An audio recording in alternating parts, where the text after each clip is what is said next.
好啦，今日首先而家同大家講呢，而家我係身處喺呢個澳門嘅巴黎人酒店嘅巴黎鐵塔37樓。呢個呢就係上面嘅 Upper Deck 嘅觀景台。咁今日呢就係呢一個12月11號，咁係呢一個大概晚上呢就係8點鐘。咁其實咧，我頭先咧就喺呢一個巴黎軒嗰度食飯咧，咁其實你睇到啦，嗰張單咧有 guest one 嘅，咁其實咧你食咗飯，咁跟住咧其實係有個係可以免費上嚟37樓嘅。如果佢唔係嘅話咧，你唔食飯嘅話咧，或者冇喺巴黎軒消費嘅話咧，咁你俾98蚊先上到嚟呢個觀景台37樓。咁其實我建議就係消費喺巴黎軒食完飯睇夜景。咁最正㗎啦！咁因為你大概其實你消費完，你譬如你係兩個人，佢嗰張單寫嘅 guest 2個、3個、4個，你都可以係帶，即係如果係嗰張單裏面有幾多人數，帶幾多人過嚟上嚟一次咁抌個印嘅啫。咁其實係我覺得係消費咗之後再上翻嚟就抵咯，就唔係話買張98蚊咁。你譬如你兩個人98蚊，98蚊乘2㗎嘛。咁其實你睇啦，呢度咧正面咧係巴黎人酒店啦。哇！呢度小心啲啊，因為你 hold 住個手機咁跌出去就冇㗎啦。呢度下邊咧有呢一個泳池啦，小童泳池同埋呢啲嘅天台嘅一啲叫做係露天嘅住宿嘅先可以用到㗎。咁呢度就係有呢一個夜景啦，好靚。咁舊年開始咧就係有呢一個巴黎鐵塔嘅倒數啦，跨年咧2024跨2025嗰個啦，今年都應該有係跨2026嘅25至26跨年嗰個倒數嘅煙花，都會喺呢一個巴黎人鐵塔嗰度爆煙花㗎啦。咁其實咧頭先同翻啲職員講翻咧，佢話係好多間酒店嘅住宿客都會行到嚟呢度巴黎人嘅下邊地下咧睇倒數嘅。咁我建議就喺度住喺呢個酒店，住喺巴黎人酒店最好啦，因為你翻房咁可以即刻。咁其實你睇到遠睇呢度呢個景咧，好靚嘅景就係倫敦人酒店啦，有個 Big Ben 啊。Big Ben 就係呢個大笨鐘而家喺唔使去英國啦，去澳門睇到 Big Ben 啊。咁你 Big Ben 隔離呢度咧就係一個咁呢度咧你睇到咧係一個巴黎花園，根據翻宮廷式嗰個巴黎鐵塔個巴黎花園咁樣。咁如果下晝好多人喺度影婚紗相，免費嘅入場，而家閂咗。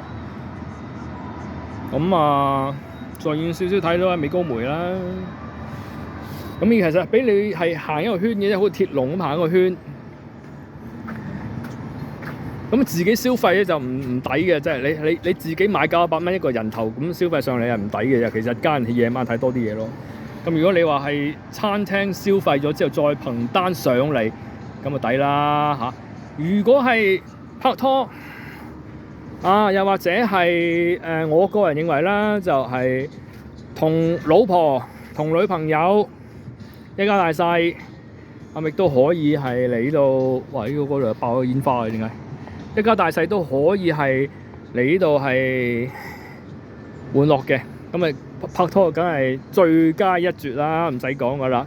拍拖但係最好帶埋個即係女性朋友女伴，就係戀人未滿，朋友以上戀人未滿又想告白啦，告白啦，咁咧就其實咧最好喺呢個地方，又或者喺下邊嘅巴黎鐵塔底下嗰度嗰啲買，即係嗰個可以買啲深鎖嘅地方，鎖喺嗰個圍欄嗰度。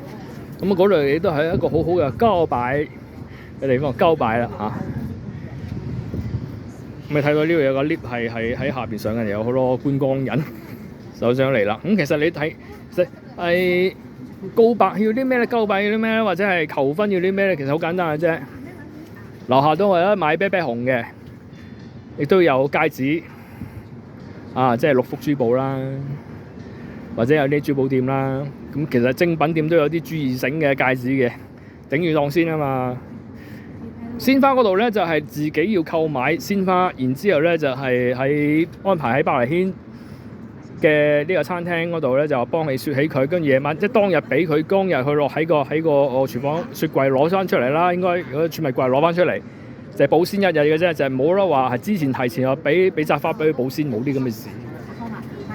咁我無論係求婚，又或者係交擺告白。